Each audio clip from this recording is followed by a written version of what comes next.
오늘의 시작은 자기장 속에서 운동하는 전하가 받는 힘에 대한 얘기부터 하겠습니다. 자, 우리가 전에 배웠던 내용을 보면 자기장 속에 놓여있는 도선에 대한 얘기를 했었죠. 예를 들면 들어가는 방향의 자기장이 형성되어 있을 때 도선이 전류가 윗방향으로 흐르는 도선이 놓여있다. 어떻게 하라고 그랬죠? 그쵸, 논나나. 그래서 들어가고 전류가 위로 이렇게 되겠죠. 그래서 힘은 어디로 받게 된다? 손바닥 방향의 힘을 받아서 힘을 왼쪽으로 받을 거다. 이렇게 힘이 작용합니다 라고 얘기를 했습니다. 자, 그러면 자기장 속에서 전하가 운동하는 상황에 대한 얘기를 해봅시다. 유사하게 들어가는 방향으로 형성되어 있는 자기장에 자기장 속에서 전하가 운동을 한다라고 얘기를 합시다. 전자가 운동을 한다라고 얘기를 할게요. 이번엔 전자는 아래 방향으로 운동을 할 거예요. 전자가 아래 방향으로 운동을 한다. 자, 그럼 어떻게 될까요? 그쵸? 전자가 아래 방향으로 운동한다 라는 얘기는 결국은 윗방향으로 위로 전류가 흐른다 라는 얘기랑 똑같은 얘기죠. 위로 전류가 흐른다. 그래서 전하에는 똑같은 방향의 힘이 작용하게 되고 더 진행 방향에 대해서 왼쪽 방향의 힘이 작용하게 될 거고, 힘의 방향과 운동 방향이 수직이잖아요. 힘의 방향과 운동 방향이 수직이면 무슨 운동을 하죠? 그렇죠, 원 운동을 하겠죠. 그래서 전하가 이렇게 원 운동을 하게 될 겁니다. 됐습니까? 자, 그러면서 이때 작용하는 힘은, 자, 도선이 받는 힘의 크기는 얼마였을까요? 맞아요. 도선이 받는 힘의 크기는 BL이죠. BIL. 자, 전하가 받는 힘의 크기는 얼마일 거냐? 일단 우린 이걸 해결하기 위해 전류가 뭐다라는 걸 알고 있어야 됩니다. 전류는 정위에 의해 단위 시간 동안 도선의 한 단면을 지나가는 전하량이 전류의 정의예요. 단위 시간 동안 도선의 한 단면을 지나가는 전하량, 쉽게 말하면 I는 T분의 Q라고 얘기할 수 있습니다. 그러면 BIL을 변환시키면 B의 T분의 Q의 L이 되겠네요. 그렇죠? 그 중에 이 T분의 L, 시간 동안 간 거리죠. 시간 동안 간 거리, 그렇죠. 바로 V죠, V. 그래서 얼마가 된다? BQV가 될 거다. 아, 이게 자기장 속에서 운동하는 전하가 받는 힘이네요. BQV. 그리고 방향은 똑같이 생각하면 되죠. 대신에 조심할 건 전자의 경우는 전류의 방향이 전자의 운동 방향의 반대다 라는 것만 생각하시면 되죠. 그래서 BIL과 대응이 되는 BQV를 배웠네요. 오늘 수업에서 가장 중요한 겁니다. 꼭 기억하셔야 돼요. 자, 로런츠 힘은 뭐냐? 별거 아닙니다. 전기장과 자기장이 다 있다면,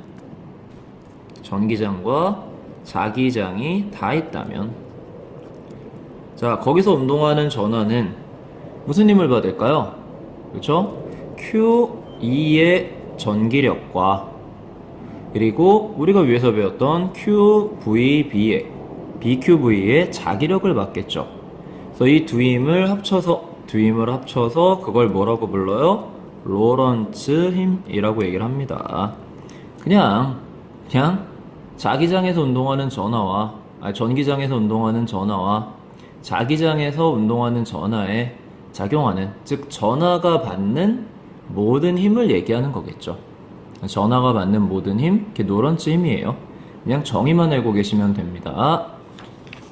자, 다음에 홀 효과라는 것에 대해서 배워보려고 합니다. 홀 효과, 뭐 별건 아니고요. 자, 이렇게 회로가 연결되어 있으면 플러스 극이죠. 플러스, 여기는 마이너스 극이죠. 그럼 전자는 어디에서 나와서 어디로 가죠? 그렇죠. 전자는 마이너스 극에서 나와서 플러스 극으로 가죠. 전자가 이렇게 갑니다 라는 얘기고요. 전자가 이렇게 갑니다. 여기에 마침 윗방향에 자기장이 걸려 있으면 논란하죠. 위 전자, 그죠?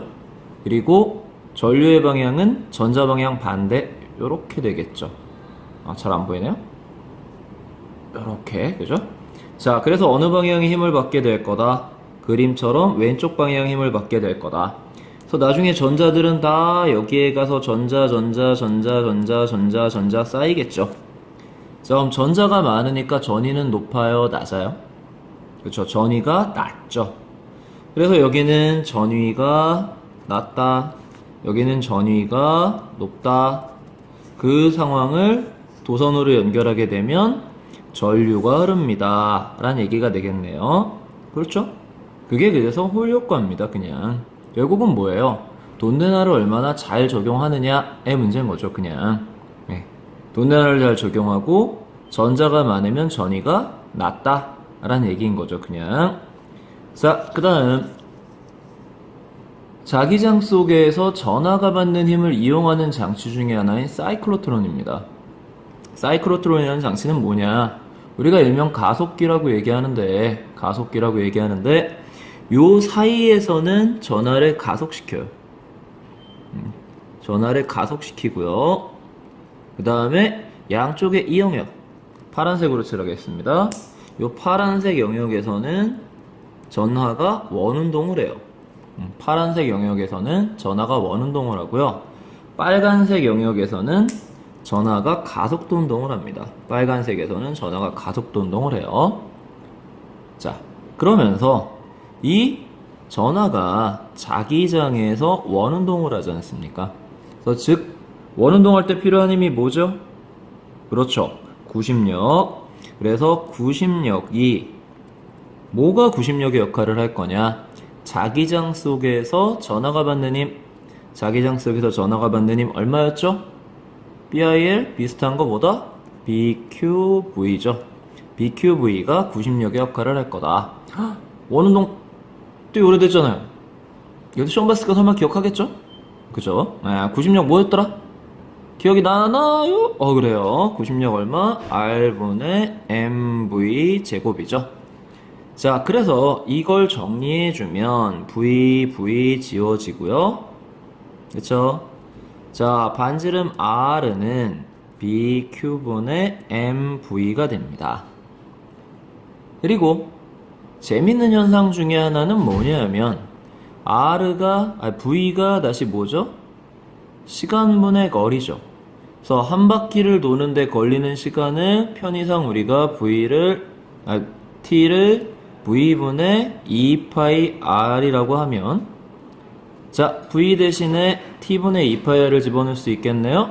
그래서 R은 BQ분의 M의 V분의 T분의 다시 2파이 R이라는 신기한 상황이 벌어집니다. 뭐가 신기하냐고요? 자, 보세요. R 지워지죠? 그럼 T를 밖으로 빼내면 뭐가 되죠? BQ분의 2파이 M이 되죠. 이게 신기한 거예요. 이거 뭐가 신기하냐고요? 잘 보세요. 반지름이 커져요. 점점. 반지름이 커지면 걸리는 시간도 어떻게 될 것 같아요? 걸리는 시간이 길어질 것 같죠. 그러나 여기엔 반지름이 없죠. 그렇죠? 우리가 가해준 자기장, 만들어준 자기장, 원래 결정되어 있던 전하량, 전하의 질량, 그리고 원주율, 그죠? 어디에도 변수가 없습니다. 결론은 언제든 돌아가는데 걸리는 시간, 반바퀴를 도는데 걸리는 시간은 다 뭐하구나? 같구나. 잘 이해가 안 된다고요? 하하하. 이해가 될 거예요. 왜냐하면 위에서 반지름과 속력이 비례합니다. 즉, 커지면 커질수록 빨라진다라는 거죠. 커지면 커질수록 빨라져요? 그럼 우리가 가속기를 만들 때에는 빠르게 하려면 어떤 가속기를 만들면 될까요? 그렇죠. 큰 가속기를 만들면 되는 거죠. 아하, 좋아요. 자, 그래서 빠르면 빠를수록 커지기 때문에, 커지면 커질수록 빨라지기 때문에 먼 거리를 가지만 속력은 더 빨라요. 그래서 걸리는 시간은 어떻구나? 똑같구나. 와, 이런 걸 알 수 있네요. 그래서 사이클로트론에서는 반바퀴 돌아가는데 걸리는 시간은 내내 똑같고요. 반지름은 속력에 비례하는구나. 그리고 자기장의 반비례 뭐 등등등을 잘 기억하고 계시면 좋을 것 같습니다. 그래서 사이클로틀론은 중요해요. 네, 꼭 기억하고 계셔야 됩니다. 다음 페이지로 넘어가 볼까요? 다음 페이지에 보면 토카막, 그 다음에 벤 아일랜드 뭐 이런 것들이 나와요. 그러나 이것들은 그다지 중요하지는 않아요. 이게 노런쯤이 적용되는 예시들이고요. 노런쯤이 적용되는 예시들이기 때문에 우리는 그냥 수업 시간에 어떻게 될까요? 이런 것들이 있어요. 정도만 얘기하고 지나가도록 할게요. 그래서 당장 중요하지 않아요. 굳이 지금 여기다 집어넣은 이유는 나중에 여러분들이 공부하실 때 선생님이 설명 자료를 주면 이거는 설명 안 하셨어요 라고 얘기할까봐 여기다 실은 거고요. 절대 중요하지 않으니까 지금은 일단 스킵. 자, 다음으로 갑니다. 자기 쌍극자와 자기 모멘트예요. 자, 자기 쌍극자 뭐죠? 그냥 작은 자석이라고 생각하시면 돼요. 작은 자석. 예전에 우리가 물 같은 경우에 뭐라고 불러요?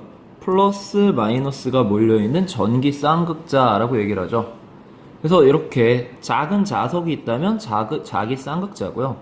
여러분들이 물리 1에서 배우셨듯이 운동하는 전자, 궤도 운동하는 전자가 있다면 결국은 전자가 시계 방향으로 돈다면 전류가 어느 방향으로 생기는 거죠?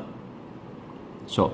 전류가 반시계 방향으로 생기는 걸 거고, 그걸 전류에 의한 자기장을 적용시키면 어떻게 되나요? 지면을 뚫고 들어가는 방향의 자기장이 형성이 되죠. 그래서 하나의 거대한 자석이다 라고 생각할 수도 있다라는 거죠. 그래서 이런 작은 자석을 형성할 수 있는 모든 것들을 뭐라고 부르느냐? 자기 쌍극자라고 얘기를 합니다. 자기 쌍극자 그렇게 알고 계시면 되고요. 자기 모멘트.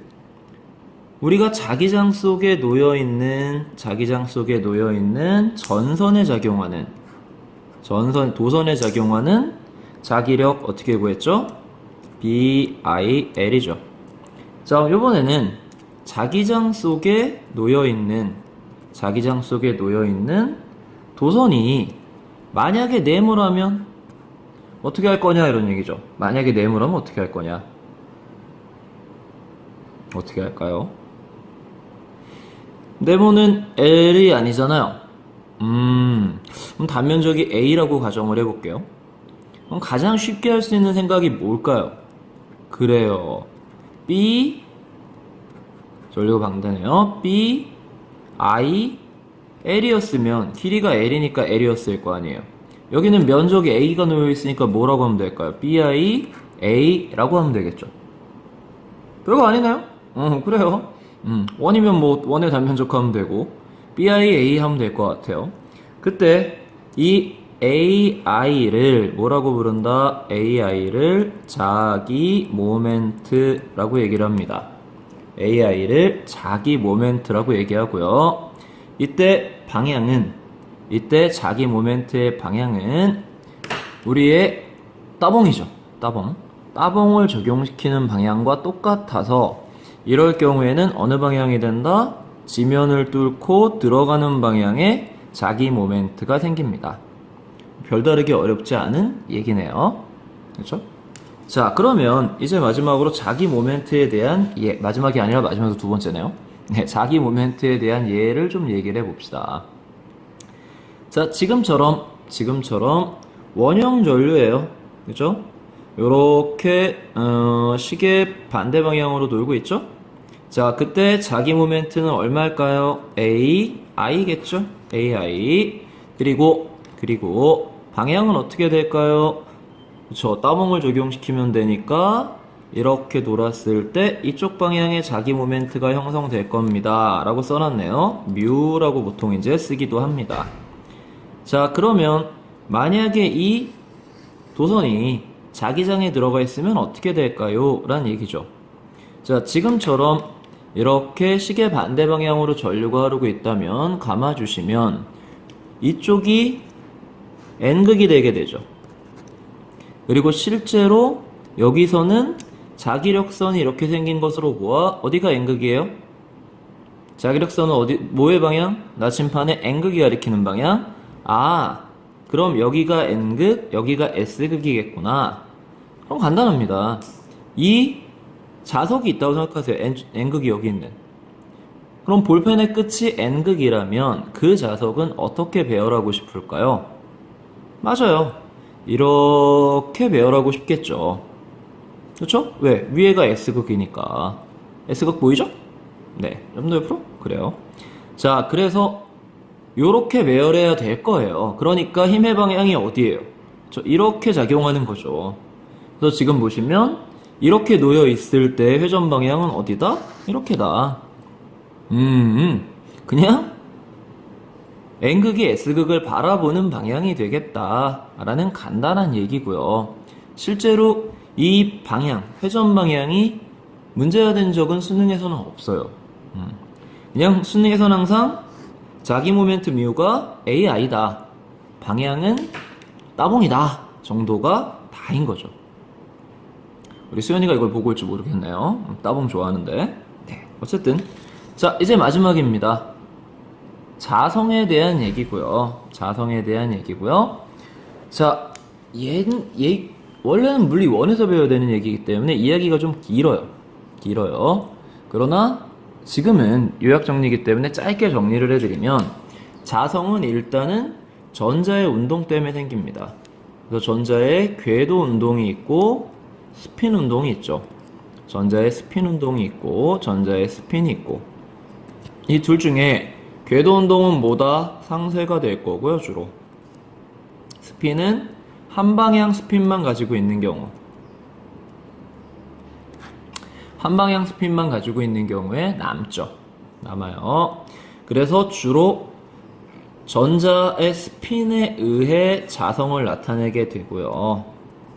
그래서 우리는 이 원자 하나하나를 원자 자석으로 얘기하기로 합니다. 자, 그랬을 때 외부 자기장을 걸었을 때 배열을 하죠.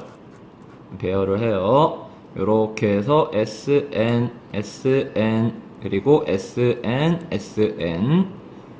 그리고 이게 큰 덩어리의 자석이 돼서 제거하여도 그대로 남는 자석이 있죠. 그쵸? 큰 덩어리의 자석이 돼서 제거하여도 그대로 NS를 유지하는 거. 뭐라고 불러요? 강자성체라고 얘기를 하겠죠.